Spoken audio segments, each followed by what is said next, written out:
ಹೆಸರೇನು ಗೊತ್ತಾ ನೋಡಿ, ವಿಸ್ಕಿ ಬ್ರಿಡ್ಜ್ ಅಂತ. ವಿಸ್ಕಿ ಬ್ರಿಡ್ಜ್ನ ಪಾಸ್ ಮಾಡ್ತಾ ಇದೀವಿ ಈಗ. ನೋಡಿ ಇಲ್ಲೊಂದು ಭಾರತ್ ಬೆಂಜ್ ಬ್ರೇಕ್ ಡೌನ್. ಇವ್ರಿಗೆ ಎಲ್ಲಿಂದ ಬಂದೈತೋ ಗಾಡಿ ಗೊತ್ತಿಲ್ಲ, ಅದ್ರ ಪಾಸಿಂಗ್ ನೋಡಿದ್ರೆ ಗೊತ್ತಾಗುತ್ತೆ. ಸಪೋರ್ಟಿಂಗ್ ವೆಹಿಕಲ್ದು ಪಂಜಾಬ್ ಗಾಡಿ ಆ್ಯಕ್ಚುಲಿ ಇದು. ಇಲ್ಲಿ ನೋಡಿ ಯಾವ ಸಿಸ್ಟಮ್ ಮಾಡಿದ್ದಾರೆ ಅಂದರೆ, ಇದೆಲ್ಲ ಬೆಡ್. ನೈಟ್ ಟೈಮ್ ಯಾರನ್ನ ಟ್ರಾವೆಲರ್ಸ್ ಬಂದರೆ ಇಲ್ಲಿ 300 ರೂಪಾಯಿ ಕೊಟ್ಬಿಟ್ಟು ಮಲ್ಕೊಬೋದು, ಬೆಳಗ್ಗೆ ಎದ್ದು ಹೋಗ್ಬೋದು. ನೋಡಿ ಇವೆಲ್ಲ ಪೂರ್ತಿ ಎರಡೂ ಸೈಡು ಬೆಡ್ ಹಾಕಿದ್ದಾರೆ, ಆ ಕಡೆ ಈ ಕಡೆ. ಸಿಕ್ಕಾಪಟ್ಟೆ ಡೌನ್ ಇಳಿಸ್ಕೊಂಡು ಬಂದಿರೋದು. ಹ್ಯಾಂಡ್ ಬ್ರೇಕ್ ಕೂಡ ಹಾಕಿಲ್ಲ, ನೋಡ್ಬೋದು. ಕಲ್ಲುಗಳು ಇಟ್ಬಿಟ್ಟು ಗಾಡಿ ನಿಲ್ಲಿಸಿದ್ದೀವಿ. ಹೆವಿ ಅಂದರೆ ಹೆವಿ ಡೌನ್ ಅಂದ್ಕೊಳ್ಳಿ. ಹೊಗೆ ಬರೋದು ಟೈರಲ್ಲೆಲ್ಲ, ಡಿಸ್ಕಲ್ಲೆಲ್ಲ ಫ್ರಂಟು. ಒಳಗೆ ಎಂಟ್ರಿ ಆಗ್ತಾ ಇದ್ದೀವಿ. ರೋಹ್ತಾಂಗ್ ಅನ್ನೋ ಊರಲ್ಲಿರೋದಿದು ಅಟಲ್ ಟನಲ್, ನಮ್ಮ ದೇಶದ ಅತಿ ಉದ್ದವಾದ ಟನಲ್.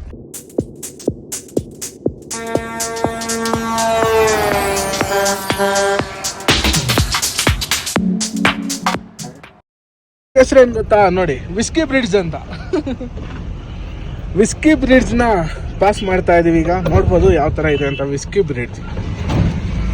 ಯಪ್ಪ, ಫೈನಲಿ ಘಾಟಾ ಲೂಪ್ಸ್ ಎಲ್ಲ ಫೈನಲ್ ಆಗಿ ಪೂರ್ತಿ ಕಂಪ್ಲೀಟ್ ಮಾಡಿದ್ದಾಯಿತು ಸೇಫ್ ಆಗಿ. ನಮ್ಮ ಅಣ್ಣರಂತೂ ಕೈಗೆ ಸಿಗ್ತಿಲ್ಲ, ಎಲ್ಲಾದ್ರೂ ಗೊತ್ತೇ ಇಲ್ಲ. ಅವ್ರನ್ನ ಹುಡುಕ್ಬೇಕು ಫಸ್ಟ್. ಈಗ ಅದು ಘಾಟಾ ಲೂಪ್ಸ್ ಎಲ್ಲ ಇಳಿಸ್ಬಿಟ್ಟು ಮತ್ತೆ ಪ್ಲೇನ್ ರೋಡಿಗೆ ಬಂದ್ವಿ, ನೋಡ್ಬೋದು. ಈಗ ಹಿಮಾಚಲ್ ಒಳಗೆ ಎಂಟ್ರಿ ಆಗ್ತಾ ಇದೀವಿ. ಲಡಾಖ್ ಸರ್ಕ್ಯೂಟ್ ಅಂದರೆ ಲಡಾಖ್ ಯೂನಿಯನ್ ಟೆರಿಟರಿ ಏನಾಯಿತು ಆ ಪ್ಲೇಸ್ನೆಲ್ಲ ಮುಗಿಸಿ ಹಿಮಾಚಲ್ ಸ್ಟೇಟ್ ಒಳಗೆ ಎಂಟ್ರಿ ಆಗಿದ್ದೀವಿ. ನಮ್ಮ ಮೊಬೈಲ್ಗಳು ಜಮ್ಮು ಕಾಶ್ಮೀರ್ ಎಲ್ಲಿ ಎಂಟ್ರಿ ಆಗಿದ್ವೋ ಲಖನ್ಪುರ್ ಹತ್ರ, ಅಲ್ಲಿ ಆಫ್ ಆಗಿದ್ದು ಒಂದು ಫೋನ್ ನಂದು. ಈಗ ಆನ್ ಆಗಿದೆ ಇಲ್ಲಿ ಹಿಮಾಚಲ್ ಎಂಟ್ರಿ ಆದ ತಕ್ಷಣ. ಹಿಮಾಚಲಲ್ಲಿ ಎಲ್ಲ ಸಿಮ್ ವರ್ಕ್ ಆಗುತ್ತೆ, ಬಟ್ ಈ ಜಮ್ಮು ಕಾಶ್ಮೀರಲ್ಲಿ ಮಾತ್ರ ನಮ್ಮ ಕರ್ನಾಟಕ ಸಿಮ್ ವರ್ಕ್ ಆಗಲ್ಲ. ಪೋಸ್ಟ್ ಪೇಡ್ ಸಿಮ್ ಮಾತ್ರ ಜಮ್ಮು ಕಾಶ್ಮೀರಲ್ಲಿ ವರ್ಕ್ ಆಗೋದು. ನಂದು ಒಂದು ಪೋಸ್ಟ್ ಪೇಡ್ ಇದೆ, ಒಂದು ಪ್ರೀಪೇಡ್ ಇದೆ. ಹಾಗಾಗಿ ಒಂದು ಸಿಮಲ್ಲೇ ಮ್ಯಾನೇಜ್ ಮಾಡಿದ್ದೀನಿ ಇಷ್ಟು ದಿನ, ಒಂದು 10 ದಿನ 10-12 ಜಾಸ್ತಿ ಏನಾಯ್ತು ಅನ್ಸುತ್ತೆ ಭಯ. ನಮಗೂ ಬರ್ತಾ ಇದೆ ಮೆಸೇಜ್ಗಳು ಟನ್ ಟನ್ ಟನ್ ಟನ್ ಅಂತ. ಫೈನಲಿ ಹಿಮಾಚಲ್ ಒಳಗೆ ಎಂಟ್ರಿ ಆದ್ವಿ. ಓ ರೋಡ್ ನೋಡಿ ಭಯ, ಇದು ದಗ್ ದಗ್ ಅಂತಿತ್ತು. ಇಂಥ ರೋಡ್ಗಳಿಂದನೇ ಲಾರಿಗಳು ಪ್ಲಾಟ್ಫಾರ್ಮ್ಗಳೆಲ್ಲ ಹಾಳಾಗಿ ಹೋಗೋದು. ಇಲ್ಲೊಂದು ಭಾರತ್ ಬೆಂಜ್ ಬ್ರೇಕ್ ಡೌನ್. ಇವ್ರಿಗೆ ಎಲ್ಲಿಂದ ಬಂದೈತೋ ಗಾಡಿ ಗೊತ್ತಿಲ್ಲ, ಅದ್ರ ಪಾಸಿಂಗ್ ನೋಡಿದ್ರೆ ಗೊತ್ತಾಗುತ್ತೆ. ಸಪೋರ್ಟಿಂಗ್ ವೆಹಿಕಲ್ದು ಪಂಜಾಬ್ ಗಾಡಿ ಆ್ಯಕ್ಚುಲಿ ಇದು. ಪಂಜಾಬ್ ವೆಹಿಕಲ್ ಬ್ರೇಕ್ ಡೌನ್ ಆಗಿರೋದು. ಸ್ಟಾರ್ಟ್ ಮಾಡಿದ್ರೆ ಬುಲೆರೋ ಕ್ಯಾಂಪರ್ ನೋಡ್ಬಯ್ಯ, ಪಾಸಿಂಗ್ ಏನೈತೆ? ಬುಲೆರೋ PBದಾ ಅಲ್ಲ, ಸಣ್ಣ ಗಾಡಿದು, ಚಿಕ್ಕ ಗಾಡಿದು ಭಯ್ಯ. ಬಲ್ಕರ್ದು ಗೊತ್ತು ನನಗೂ, PB ಅಂತ ಗೊತ್ತಿಲ್ಲ, ನೋಡೋಕ್ಕಾಗಲಿಲ್ಲ. ಮೋಸ್ಟ್ಲಿ ಇಲ್ಲ, ಇದು ಬಂದು ಹಿಮಾಚಲ್ದು ಸರ್ಕ್ಯೂಟ್ ಆಗಿರೋದ್ರಿಂದ 100% ಮನಾಲಿಯಿಂದಾನೇ ಬಂದಿರುತ್ತೆ ಗಾಡಿ. ನೋಡಿ ಗಾಯ್ಸ್, ಯಾವ ಥರದ್ದು ಬ್ರಿಡ್ಜ್ ಪಾಸ್ ಮಾಡ್ತಾ ಇದೀವಿ. ಬರೀ ಮರ ಅಷ್ಟೇ ಇದಿರೋದು ಕೆಳಗೆ. ಯಪ್ಪ, ಸೌಂಡ್ ಕೇಳಿಸ್ಕೊಳ್ಳಿ. ಭಯ ಆಯ್ತೈತೆ ಭಯ.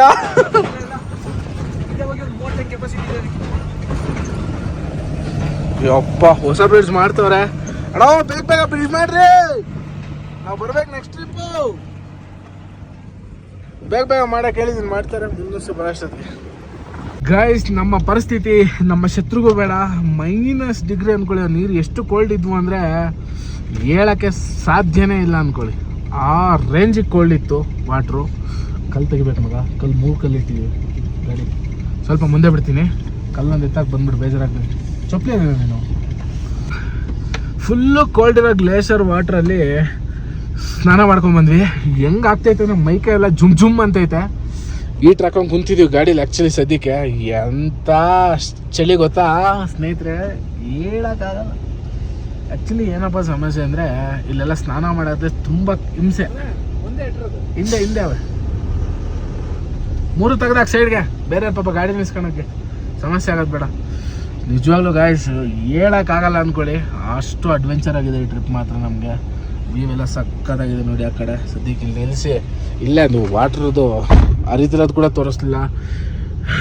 ಹೋಗಿ ಹೆಂಗೆ ಸ್ನಾನ ಮಾಡ್ಕೊಂಡ್ಬಂದು ಗೊತ್ತಿಲ್ಲ. ಬಂದು ಗಾಡೀಲಿ ಫುಲ್ ಹೀಟ್ರ್ ಹಾಕೊಂಡು ಕುಂತಿದ್ದೀವಿ, ಬಿಸಿ ಮಾಡ್ಕೊತಾ ಇದ್ದೀವಿ ಬಾಡಿ ಫುಲ್ಲು. ಗಾಡಿಗೆ ಬಂದಮೇಲೆ ಸಮಾಧಾನ ಆಯ್ತು, ಸ್ವಲ್ಪ ಹೀಟ್ ಆದಮೇಲೆ. ಈಗ ಸದ್ಯಕ್ಕೆ ಅಣ್ಣ ಎಲ್ಲೋ ನಿಲ್ಸೋದೇ ಬೇಡ, ಎಷ್ಟಾಗುತ್ತೋ ಅಷ್ಟು ಹೋಗೋಣ ಅಂತವ್ರೆ. ಸತತ 12 ಅವರ್ ಡ್ರೈವ್ ಮಾಡಿದ್ದೀನಿ. ಇನ್ನೂ ಎಷ್ಟೊತ್ತು ಮಾಡಿಸ್ತಾನೋ ಅಣ್ಣ ಗೊತ್ತಿಲ್ಲ ನಮಗೆ. ಕಾಶ್ಮೀರ್ ಡ್ರೈವರು ಅವರೇನು ಹಗಲು ರಾತ್ರಿ ಹೊಡಿತಾರೆ. ನಮ್ಮ ಪರಿಸ್ಥಿತಿ ಹೇಳಿ ಏನೇನಿಲ್ಲ. ವೈಟ್ ಆ್ಯಂಡ್ ವೈಟ್ ಹಾಕೊಂಡು ಇರೋ ಥರ ಕಾಣ್ತಿಲ್ಲ ಇವತ್ತು. ಅಕ್ಕ ಡೋರ್ ಹಾಕೊಂಡು ಕೈ ನಿಲ್ಗಿಡ್ಕ, ಹೀಟಾಗುತ್ತೆ. ಆಗ್ತೈತಾ ಹೀಟು? ಸದ್ಯಕ್ಕೆ ನಾನು ತಲೆ ಸ್ನಾನ ಮಾಡಿಲ್ಲ, ಬರೀ ಮೈ ತೊಳ್ಕೊಂಬಂದೆ. ಇವರೆಲ್ಲ ತಲೆ ಸ್ನಾನ ಮಾಡಿ ತಲೆ ಹಿಡ್ಕೊಂಬಿಟ್ಟೈತಿ ಇವ್ರಿಗೆ ಆಲ್ರೆಡಿ ಹಾಂ. ನರ್ಕ ಅಂತೀಯ? ಆಗಲ್ಲ ಗುರು, ಆಗಲ್ಲ. ಇಷ್ಟು ತಣ್ಣೀರು ಸ್ನಾನ ಮಾಡೋಕ್ಕಾಗಲ್ಲ. ಫ್ರೆಶ್ ಆಗಿ ಸ್ನಾನ ಮಾಡ್ಕೊಂಡು ಬಂದಿದ್ದಕ್ಕೂ ಬಿಸಿಲು ಹೊಡಿತಾ ಇರೋದಕ್ಕೂ ಸಖತ್ ಮಜಾ ಬರ್ತಾಯಿದೆ ಅಂದ್ಕೊಳ್ಳಿ. ನಮ್ಮ ಸುದರ್ಶನ್ ಸಂಚಾರಿ ಅವ್ರನ್ನ ಗಾಡಿಗೆ ಹಾಕ್ಬಿಟ್ಟಿದ್ದೀವಿ. ನಮ್ಮ ಜೊತೆ ಅವ್ರದ್ದು ಇವತ್ತೇ ಲಾಸ್ಟು. ನಾಳೆ ಬೆಳಗ್ಗೆ ಅವರು ಬೇರೆ ಆಗ್ತಾರೆ, ನಾವು ಬೇರೆ ಆಗ್ತೀವಿ. ನಾವು ಡೆಲ್ಲಿ ಕಡೆ ಹೋಗ್ತೀವಿ, ನಾನು ನಮ್ಮ ಅನಿಲ. ಅವರು ಮತ್ತೆ ವಾಪಸ್ ಇದೇ ರೋಡಲ್ಲಿ ಬರ್ತಾರಂತೆ. 2 ತಿಂಗಳು ಇಲ್ಲೇ ಸುತ್ತೋಡಿದಾರಂತೆ. ಅನಿಲ, ಏನಪ್ಪ ಸಮಾಚಾರ? ಹೆಂಗೈತೆ ವೆದರು, ಕ್ಲೈಮೇಟು?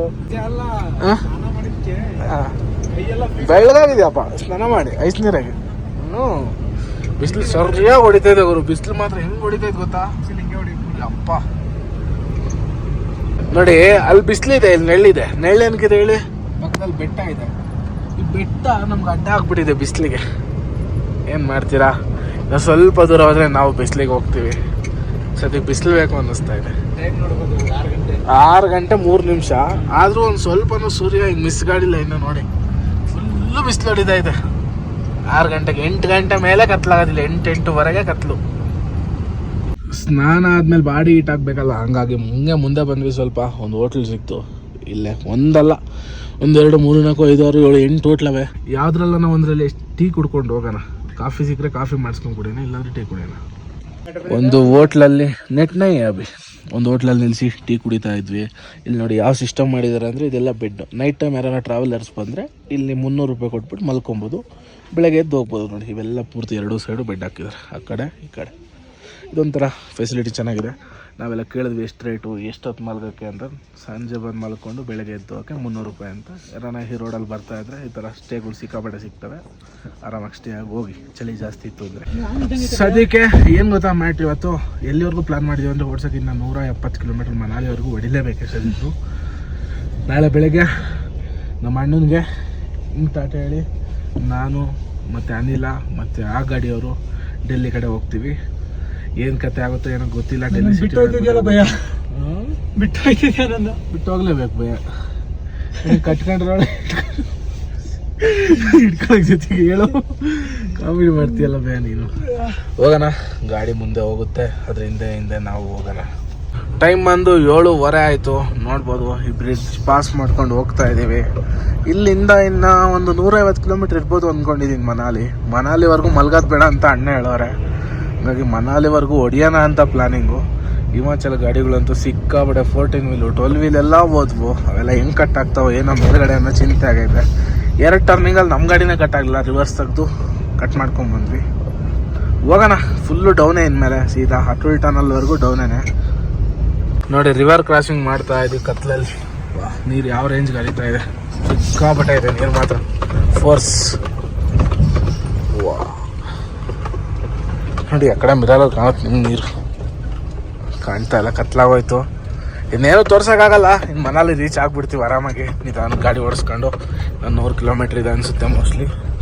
ಸತತ 15 ಗಂಟೆಗಳ ಕಾಲ ಗಾಡಿ ಓಡಿಸಿ ನಿಲ್ಲಿಸಿ ನಮ್ಮ ಮಕ್ಕಳು ನೋಡಿ ಹೆಂಗಾಗಿದೆ. 15 ಅವರ್ ಕಂಟಿನ್ಯೂ ಗಾಡಿ ಹೊಡೆದಿರೋದು. ಊಟ ತಿಂಡಿ ಕಾಫಿ ಟೀಗೆ ಅಷ್ಟೇ ನಿಲ್ಲಿಸಿರೋದು. ಹನ್ನೊಂದು ಗಾಡಿ ಅಲ್ಲಿದೆ. ಸದ್ಯಕ್ಕೆ ಊಟ ಮಾಡೋ ಪ್ಲಾನ್ ಮಾಡ್ತಾಯಿದ್ದೀವಿ ಇಲ್ಲಿ. ಹಾಗಾಗಿ ಊಟ ಮಾಡ್ಕೊಂಡು ಹೋಗೋಣ ಅಂತ 3 ಕೆಳಗೆ ಇಳಿದಿದ್ದಾರೆ. ನಾವು ಗಾಡಿ ಲಾಕ್ ಮಾಡ್ತಾಯಿದ್ದೀವಿ. ಗಾಡಿ ಲಾಕ್ ಮಾಡ್ಕೊಂಡು ಇಳಿದು ಹೋಗಿ ಸೀದಾ ಊಟ ಮಾಡ್ಕೊಂಬಂದು 1 ಅವರ್ ಗಾಡಿ ನಿಲ್ಲಿಸ್ಬೇಕು. ಸಿಕ್ಕಾಪಟ್ಟೆ ಡಿಸ್ಕೇಟ್ ಆಗಿದೆ, ಫುಲ್ಲು ಡೌನ್ ಇಳಿಸ್ಕೊಂಬಂದಿದ್ದೀವಿ. ಹಂಗಾಗಿ ಇಲ್ಲೇ 1-2 ಅವರ್ ರೆಸ್ಟ್ ಮಾಡಿ ಆಮೇಲೆ ಎದ್ದು ಹೋಗೋಣ. ಊಟ ಮಾಡ್ಕೊಂಡು ಬರೋಣ ಮನೆ ಫಸ್ಟ್ ಹೋಗಿ. ಆ್ಯಕ್ಚುಲಿ ಅಡುಗೆ ಏನೂ ಮಾಡ್ತಾ ಇಲ್ಲ. ನಾಳೆ ಬೆಳಗ್ಗೆ ಡೆಲ್ಲಿ ರೀಚ್ ಮಾಡಬೇಕು ಅಂತ ನಾನ್ ಸ್ಟಾಪಾಗಿ ಗಾಡಿ ಹೊಡಿತಾನೆ ಇತ್ತು. ಸುಮ್ಮನೆ ರೀ 1 ನಿಮಿಷ. ಸದ್ಯಕ್ಕೆ ನಾನ್ ಸ್ಟಾಪಾಗಿ ಗಾಡಿ ಹೊಡಿಬೇಕು ಅಂತ ಡಿಸೈಡ್ ಆಗಿದ್ದೀವಿ. ಹಂಗಾಗಿ 15 ಅವರ್ ಹೊಡೆದ್ಬಿಟ್ಟು ಇವಾಗ ಸೈಡ್ಗೆ ಹಾಕಿದ್ದೀವಿ. ಊಟಕ್ಕೆ ಬಂದು ನೋಡ್ಬೋದು ನಾವು ದಾಲ್ ಚಾವಲ್. ಭಯ ನಿಮ್ಮದು? ರಾಜ್ಮಾ ಚಾವಲ್. ನಿಮ್ಮದು ರಾಜ್ಮಾ? ಭಯ ರಾಜ್ಮಾ ಚಾವಲ್. ಅಣ್ಣ ಅಂತೂ ನಾನ್ ಸ್ಟಾಪಾಗಿ ಹೊಡಿತಾನೆ ಇದೀವಿ ಇಬ್ರು. ನಾವು ಬಿಟ್ಟರು ಅಣ್ಣ ಬಿಡ್ತಿಲ್ಲ, ನಮ್ಮನ್ನು ಕರ್ಕೊಂಡು ಹೋಗ್ತಾನೆ ಅವರೇ. ಮನಾಲಿಯಿಂದ ಕರೆಕ್ಟಾಗಿ 100 ಕಿಲೋಮೀಟ್ರ್ ಐತೆ ನಿಲ್ಲಿಸಿದ್ದೀವಿ. ಈ ಅನ್ನ ಸಾಂಬಾರಿಗೆ 150 ರೂಪಾಯಿ ಅಂತೆ ನೋಡಿ. ದಾಲ್ ಚಾವಲ್ ಕರೆ ರೇಟ್ ಕಮ್ಮಿ, ರಾಜ್ಮಾ ಚಾವಲ್ ಕರೆ ರೇಟ್ ಜಾಸ್ತಿ ಅಂತ. ನಾನು ನಿಮ್ಗೆ ಒಳ್ಳೆ ಪ್ರೋಟೀನ್ ಸಿಗಲಿ ಅಂತ ರಾಜ್ಮಾ ಚಾವಲ್ ಹೇಳಿದೆ. ನೀನು ನೋಡ್ರೆ ದಾಲ್ ಚಾವಲ್ ಹಿಡ್ಕೊಂಡು ಕೂತಿದ್ದೆ. ಮಧ್ಯಾಹ್ನನೂ ಅದೇ ತಿಂದು, ರಾತ್ರಿನೂ ಅದೇ ತಿಂದು. ಮಾಡ್ಬೇಕಾದ್ರೆ ಒಂದೇ ಫುಡ್ ತಿನ್ನಲ್ವಾ? ಅವಾಗ ಗ್ಲಾಸ್ ದಾಲ್ ಚಾವಲ್ ತಿನ್ಕೊಂಡು ಹೋಗೋಣ. ಸಿಕ್ಕಾಪಟ್ಟೆ ಡೌನ್ ಇಳಿಸ್ಕೊಂಡ್ ಬಂದಿರೋದು. ಹ್ಯಾಂಡ್ ಬ್ರೇಕ್ ಕೂಡ ಹಾಕಿಲ್ಲ ನೋಡ್ಬೋದು. ಕಲ್ಲುಗಳು ಇಟ್ಬಿಟ್ಟು ಗಾಡಿ ನಿಲ್ಲಿಸಿದ್ದೀವಿ. ಹೆವಿ ಅಂದರೆ ಹೆವಿ ಡೌನ್ ಅಂದ್ಕೊಳ್ಳಿ, ಹೊಗೆ ಬರೋದು ಟೈರಲ್ಲೆಲ್ಲ, ಡಿಸ್ಕಲ್ಲೆಲ್ಲ. ಫ್ರಂಟಲ್ಲೇ ಜಾಸ್ತಿ ಬರ್ತಾ ಇದ್ದಿದ್ದು. 1 ಅವರ್ 2 ಅವರ್ ಬಿಟ್ಟೋಗೋಣ ಅಂತ ಇಲ್ಲೇ ಸೈಡ್ಗೆ ಹಾಕಿದ್ದೀವಿ. ಮುಟ್ಟೋಕ್ಕಾಗ್ತಾಯಿಲ್ಲ, ಅಷ್ಟು ಹೀಟ್ ಆಗೈತಿ. 1-2 ಅವರ್ ಅಂತೂ ನಿಲ್ಲಿಸಲೇಬೇಕು, ಇಲ್ಲಾಂದ್ರೆ ಆಗಲ್ಲ. 2 ಅವರ್ ನಮಗೂ ಬಾಡಿಗೆ ರೆಸ್ಟ್ ಸಿಗುತ್ತೆ. ನೋಡೋಣ, ಆಮೇಲೆ ಆರಾಮಾಗಿ ಹೋಗೋಣ. ಊಟ ಎಲ್ಲ ಮಾಡಿಬಿಟ್ಟು ಟೈರೆಲ್ಲ ಎಲ್ಲ ಆರಿಸ್ಕೊಳ್ಳೋಣ ಅಂತ ನಿಲ್ಲಿಸಿದ್ವಿ. ಹೆವಿ ಡೌನ್ ಇಳಿಸ್ಕೊಂಬಂದಿದ್ವಲ್ಲ, ಹಂಗಾಗಿ ಈಗ ಸದ್ಯಕ್ಕೆ ಇಲ್ಲಿಂದ ಬಿಡ್ತಾ ಇದ್ದೀವಿ. ಇನ್ನು 90 ಕಿಲೋಮೀಟ್ರ್ ಇದೆ ಮನಾಲಿವರೆಗೂ ಹೋಗ್ಬಿಡೋಣ ಅಂತ. ಒಂದು 3-4 ಅವರ್ ಜರ್ನಿ ಇರ್ಬೋದು. 11 ಗಂಟೆಗೆ ಬಿಡ್ತಾ ಇದ್ದೀವಿ. 12, 1, 2, 3 ಗಂಟೆಗೆ ಹೋಗ್ತೀವಿ. ಅಲ್ಲೇ ಮಲ್ಕೊಂಬಿಟ್ಟು ನಮ್ಮ ಸುದರ್ಶನ್ ಬಾಯಿನ ಬೆಳಗ್ಗೆ ಡ್ರಾಪ್ ಹಾಕ್ಬಿಟ್ಟು ಬೆಳಗ್ಗೆ 7-8 ಗಂಟೆಗೆ ಬಿಡೋಣ ಅಂತ ಅಲ್ಲಿಂದ. ಬನ್ನಿ, ಇವಾಗ ನೈಟ್ ಜರ್ನಿನೂ ಇರುತ್ತೆ. ಇವತ್ತು ನಿದ್ದೆನೇ ಮಾಡಿಲ್ಲ, ಸುಮ್ಮನೆ ಉಲ್ಡಾಡಿ ಎದ್ದಿದ್ದಾಯಿತು. ಬರ್ರಿ ಬೇಗ. 1 ನಿಮಿಷ ನೀರು ತುಂಬ್ಕೊತೈತಿ. ಅಣ್ಣ ದಾರಿ ತಪ್ಪಿಬಿಟ್ಟು ಸ್ಪಿಟಿ ವ್ಯಾಲಿಗೆ ಹೋಗೋ ರೋಡ್ ಕಡೆ ಹೋಗಿದ್ನು. ಇಲ್ಲೇ ಹಿಂಗೆ ಹೋಗಿ ಮತ್ತೆ ಫೋನ್ ಮಾಡಿ ಯೂಟರ್ನ್ ಮಾಡಿಸ್ಕೊಂಡು ಕರೆಸ್ಕೊಂಡ್ವಿ. ಈಗ ಇಲ್ಲಿ ಟನಲಿಂದ ಹೋಗಬೇಕು, ಅಟಲ್ ಟನಲಿಂದ ಸೀದಾ ಹೋಗುವ. ಅಟಲ್ ಟನಲ್ ಪಾಸ್ ಮಾಡಿಕೊಂಡು ಸ್ಟ್ರೈಟಾಗಿ. ಅಣ್ಣ ದಾರಿ ತಪ್ಪಿಬಿಟ್ಟಿದ್ನಪ್ಪ, ನಮ್ಮನ್ನು ದಾರಿ ತಪ್ಪಿಸ್ಬಿಡೋಣ ಸ್ವಲ್ಪ ಅದರಲ್ಲಿ. ನಾವು ಹೆಂಗೋ ನೋಡ್ಕೊಂಬಿಟ್ಟು ಗಾಡಿ ಯೂಟರ್ನ್ ಮಾಡಿಸಿದ್ವಿ. ನಾವಿವಾಗ ನಮ್ಮ ದೇಶದ ಅತ್ಯಂತ ಉದ್ದವಾದ ಟನಲ್ ಒಳಗೆ ಎಂಟ್ರಿ ಆಗ್ತಾ ಇದ್ದೀವಿ. ಅಟಲ್ ಟನಲ್ ಹೋಗೋಣ, ತೋರಿಸ್ತೀನಿ ಯಾವ್ಯಾವ ಥರ ಇದೆ ಅಂತ, ಎಷ್ಟು ಕಿಲೋಮೀಟ್ರ್ ಇದೆ ಅಂತ ಹೇಳ್ತೀನಿ. ನೋಡಿ ಸ್ನೇಹಿತರೆ, ನಾವು ಟನಲ್ ಒಳಗೆ ಎಂಟ್ರಿ ಆಗ್ತಾ ಇದ್ದೀವಿ. ರೋಹ್ತಾಂಗ್ ಅನ್ನೋ ಊರಲ್ಲಿರೋದು ಇದು ಅಟಲ್ ಟನಲ್, ನಮ್ಮ ದೇಶದ ಅತಿ ಉದ್ದವಾದ ಟನಲ್. ಬನ್ನಿ ಹೋಗೋಣ ಸೀದಾ ಟನಲ್ ಒಳಗೆ. ವಾವ್ ಯಾವ ಥರ ಲೈಟಿಂಗ್ ಹಾಕಿದ್ದಾರೆ ಗುರು ಈ ಟನಲಲ್ಲಿ. ಯಾವ ಟನಲಲ್ಲೂ ನೋಡಿಲ್ಲ ಈ ಥರ ಲೈಟಿಂಗ್ಸು. ಗೇಟ್ ಬೇರೆ ಇದು ವಿಂಟರಲ್ಲಿ ಕ್ಲೋಸ್ ಆಗುತ್ತಲ್ಲ ಬೈ, ಹಂಗಾಗಿ ಗೇಟ್ ಹಾಕ್ಬಿಟ್ಟವ್ರೆ. 9 ಕಿಲೋಮೀಟರ್ ಟನಲ್ನ ಪಾಸ್ ಮಾಡಿಕೊಂಡು ಈಗ ಟನಲ್ ದಾಟಿ ಹೊರಗಡೆ ಬಂದ್ವಿ. ನೋಡ್ಬೋದು, ಇಲ್ಲೆಲ್ಲ ವಿಂಟರಲ್ಲಿ ಬಂದರೆ ಎಷ್ಟು ಸ್ನೋ ಇರುತ್ತೆ ಗೊತ್ತಾ ಈ ಜಾಗದಲ್ಲೆಲ್ಲ. ಈ ಟೈಮಲ್ಲಿ ಏನೂ ಇರಲ್ಲ ನೋಡಿ. Thanks, visit again. ನೋಡಿ ಗಾಡಿ ಟರ್ನ್ ಮಾಡ್ಬೇಕಾದ್ರೆ ಶಾರ್ಟಾಗಿ ಹೊಡಿಯೋಕೆ ಹೋಗಿ ಲೆಫ್ಟ್ ಸೈಡ್ದು ಪೂರ್ತಿ ಕೆಳಗೆ ಕುತ್ಕೊಂಡೈತೆ. ಫುಲ್ ಟರ್ನಿಂಗ್ಗಳಿದ್ದಾಗ ಸ್ವಲ್ಪ ಲಾಂಗಾಗಿ ಹೇಳ್ಕೊಳ್ಳಿ ಯಾರೇ ಆಗಲಿ. ಶಾರ್ಟಾಗಿ ಹೊಡೆದು ಗುಂಡೆ ತಗ್ಲಾಕೊ ಮಲ್ಕೊಂಡವನಣ್ಣ. ಅನುಭವ ಕಮ್ಮಿ ಅನಿಸುತ್ತೆ, ಹಂಗಾಗಿನೇ ಈ ಥರ ಆಗಿರೋದು. ಡೆಲ್ಲಿ ಬಂದು ಇನ್ನು 570 ಕಿಲೋಮೀಟ್ರ್ ಐತೆ ಗುರು. ನಾವು ಯಾವಾಗ ಹೋಗೋದು ಡೆಲ್ಲಿಗೆ ಏನು ಕತೆ ಗೊತ್ತಿಲ್ಲ. ಭಾರಿ ಹಿಲ್ ಸ್ಟೇಷನ್ನು, ಗಾಡಿ ಅಂತೂ ಹೀಟ್ ಆಗ್ತಾ ಐತೆ. ನಿಧಾನಕ್ಕೆ ಹೋಗೋಣ, ಏನು ಮಾಡ್ತೀರಾ. ಗಾಡಿನ ಗೊತ್ತು ಗುರು ಇಲ್ದಿರೋ ಜಾಗದಾಗ ತಂದು ಹಾಕಿದ್ದೀವಿ. ಕರೆಕ್ಟಾಗಿ ಮನಾಲಿ ಇದ್ದೀವಿ. ಸ್ವಲ್ಪ ವೀಡಿಯೋ ಫುಟೇಜ್ಗಳು ಬೇಕಿತ್ತು ಡ್ರೋನ್ದು, ಹಂಗಾಗಿ ಡ್ರೋನ್ ಫುಟೇಜಸ್, ಹಂಗಾಗಿ ವೆಯ್ಟ್ ಮಾಡ್ತಾಯಿದ್ದೀವಿ. ಏರ್ ಡ್ರಾಪ್ ಮಾಡ್ತಾವ್ರೆ ಅಣ್ಣ. ಬೆಳಗ್ಗೆ ಹೋಗ್ತಾರೆ ಎಲ್ಲಿಗಣ, ವಾಪಸ್ ಲಡಾಖ್ ಹೋಗ್ತಾರಂತೆ. ನಮ್ಮ ಮಾತುಕತೆ ಆಗಿದ್ದು ನಮ್ಮನ್ನು ಮನಾಲಿವರೆಗೂ ಸೇಫಾಗಿ ಬಿಡಿ ಅಂತ. ನಾವು ಸೇಫಾಗಿ ತೊಗೊಂಬಂದು ಬಿಡ್ತಾ ಇದೀವಿ ಬೆಳಿಗ್ಗೆ. ಅದೆಲ್ಲ ನೆಕ್ಸ್ಟ್ ವ್ಲಾಗಲ್ಲಿ ಹೇಳೋಣ. ಸದ್ಯಕ್ಕೆ ಈಗ ಮಧ್ಯರಾತ್ರಿ 2:15 ಆಗಿದೆ. ಬೆಳಗ್ಗೆ 5:30 ಗಾಡಿ ಹೊಡೆದಿರೋದು. 1 ಅವರ್ ಎಷ್ಟು ಮಾಡಿರೋದು ಅಷ್ಟೇ. 20 ಅವರ್ ಹೆಚ್ಚು ಕಡಿಮೆ ಗಾಡಿ ಹೊಡೆದಿರೋದು ಇವತ್ತು. ಕಿಲೋಮೀಟ್ರ್ ಬಂದು 450 ಕಿಲೋಮೀಟ್ರ್ ಹಿಲ್ ಸ್ಟೇಷನಲ್ಲಿ ಕವರ್ ಮಾಡಿದ್ದೀವಿ. ಪ್ಲೇನ್ ರೋಡಲ್ಲಿ 1000 ಕವರ್ ಮಾಡೋದು ಒಂದೇ, ಹಿಲ್ ಸ್ಟೇಷನಲ್ಲಿ 400 ಕಿಲೋಮೀಟ್ರ್ ಕವರ್ ಮಾಡೋದು ಒಂದೇ. ಈ ವ್ಲಾಗ್ ನೋಡೋರು ಗೊತ್ತಿರುತ್ತೆ ಯಾವ ಥರ ಡೇಂಜರಸ್ ರೋಡಲ್ಲಿ ಬಂದಿದ್ದೀವಿ ನಾವು ಅಂತ. ಓಕೆ ಇರಲಿ, ಈ ವ್ಲಾಗ್ನ ಇಲ್ಲಿಗೆ ಮುಗಿಸೋಂಥ ಟೈಮ್ ಆಯಿತು. ದೊಡ್ಡ ವ್ಲಾಗ್ನ. ವಿಡಿಯೋ ಇಷ್ಟ ಆದರೆ ಲೈಕ್ ಮಾಡಿ, ಶೇರ್ ಮಾಡಿ, ಕಮೆಂಟ್ ಮಾಡಿ. ಯಾರು ಚಾನಲ್ ಹೊಸದಾಗಿ ನೋಡ್ತಾ ಇರೋದು ದಯವಿಟ್ಟು ಸಬ್ಸ್ಕ್ರೈಬ್ ಮಾಡ್ಕೊಂಡು ಈ ಥರ ಸಪೋರ್ಟ್ ಮಾಡ್ತಾ ಇರಿ. ಓಕೆ ಎಲ್ರಿಗೂ ಬಾಯ್, ಮತ್ತು ನೆಕ್ಸ್ಟ್ ವ್ಲಾಗಲ್ಲಿ ಸಿಗೋಣ. ಅಲ್ಲಿವರೆಗೂ ಟೇಕ್ ಕೇರ್, ಟಾಟಾ, ಬಾಯ್ ಬಾಯ್.